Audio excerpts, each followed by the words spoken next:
월스트리트 기관 투자가들의 포트폴리오에서 빅테크 가운데 애플의 비중이 가장 낮은 것으로 조사됐습니다.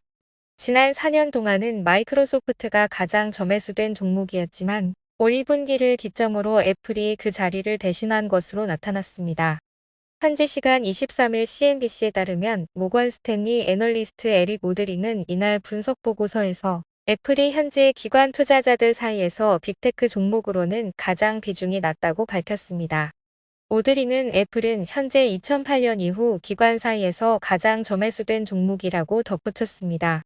그에 따르면 지수 흐름을 좇는 대신 주도적으로 매매를 하는 적극적 기관 포트폴리오에서 애플의 2분기 비중은 전분기 대비 0.26%포인트 줄어든 5.51%에 그쳤습니다.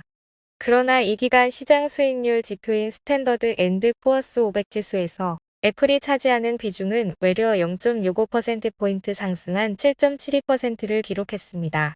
오드링은 이 때문에 애플의 S&P 500 지수 비중과 적극적 기관 포트폴리오 내 비중 격차는 지난 2분기에 전분기 대비 0.91%포인트 확대된 2.21%로 늘었다고 지적했습니다. 오드리는 이는 여러 면에서 중요한 시사점을 던진다고 지적했습니다. 그에 따르면 우선 2분기 들어 애플 저매수 흐름 증가폭이 모건 스탠리 데이터로 볼 때 사상 최대 수준입니다.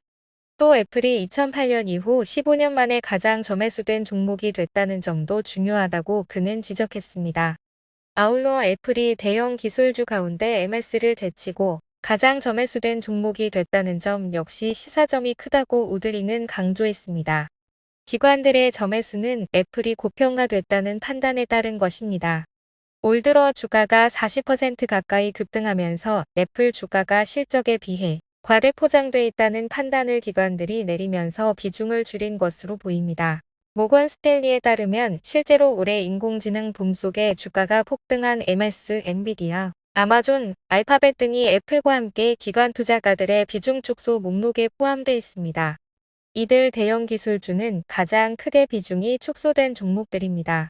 그러나 오드링은 비록 기관들이 애플에 비관적이 됐다고는 하지만 여전히 주가를 끌어올릴 잠재력은 있다는 판단을 내렸습니다. 그는 애플 고평가 논란 속에서도 최근의 아이폰과 서비스 부문 성장세가 고무적이라고 평가했습니다. 오드리는 비록 맥컴퓨터와 아이패드 수요가 고전을 지속하고 있지만 다음 달 아이폰 15 출시를 계기로 아이폰 수요가 다시 살아나고 서비스 부문의 탄탄한 실적 개선도 주가에 보탬이 될 것이라고 기대했습니다.